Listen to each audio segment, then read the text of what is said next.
மகாநதி சீரியலில் அடுத்த வர எபிசோடில் ஒரு பக்கம் நம்ம விஜயை வெண்ணிலா போராடி வெளியே கொண்டு வந்துட்டாங்க. அதனால் காவேரியும் நம்ம விஜயும் ரொம்பவே சந்தோஷமாக இருக்காங்க. ஒரு பக்கம் காவேரிக்கு வீட்டில் இருந்து அழைப்புகள் வந்துக்கிட்டே இருக்குது. ஆனால் காவேரி இருந்துட்டு நான் எக்ஸிபிஷனில் இருக்கேன், என்னால் இன்னைக்கு வீட்டுக்கு வர முடியாது அப்படின்ற மாதிரி சொல்லிடுறாங்க.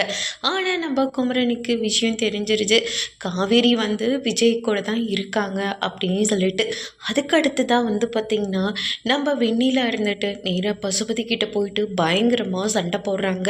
உங்கள் பேச்சை கேட்டு தானே விஜய் மேலே நான் கொலைப்பழியை போட்டேன், இப்போ விஜய் ஏதோ எதிரியை பார்க்குற மாதிரி என்னை பார்த்துட்டு போகிறாரு, எல்லா பிரச்சனைக்கு காரணம் நீங்கள் மட்டும்தான், எனக்கும் விஜய்க்கும் கல்யாணம் பண்ணி வைக்கிறேன்னு சொல்லிட்டு அங்கே யாரோ மாதிரி எங்களை ஸ்டேஷனில் விட்டுட்டு வந்துட்டீங்களே, உங்களுக்கெல்லாம் நியாயமா இது அப்படின்ற மாதிரி கேள்வி கேட்குறாங்க.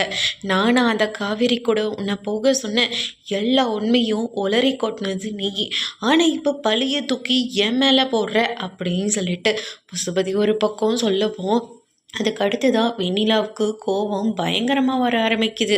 உடனே பசுபதி ஷர்ட்டை பிடிச்சி பயங்கரமாக சண்டை போடுறாங்க. பசுபதி, எவ்வளோ தைரியம் இருந்தால் நீ என்னோட சட்டையவே பிடிப்ப அப்படின்னு சொல்லிட்டு வெண்ணிலாவை கீழே தள்ளி விட்டுறாங்க. வெண்ணிலாவுக்கு பயங்கரமாக தலையில் அடிபட்டுருது. எல்லாருமே ஷாக் ஆகுறாங்க. இனி வெண்ணிலா பிழைப்பாங்களா இல்லையன்றதை வெயிட் பண்ணி பார்ப்போம். தேங்க்யூ.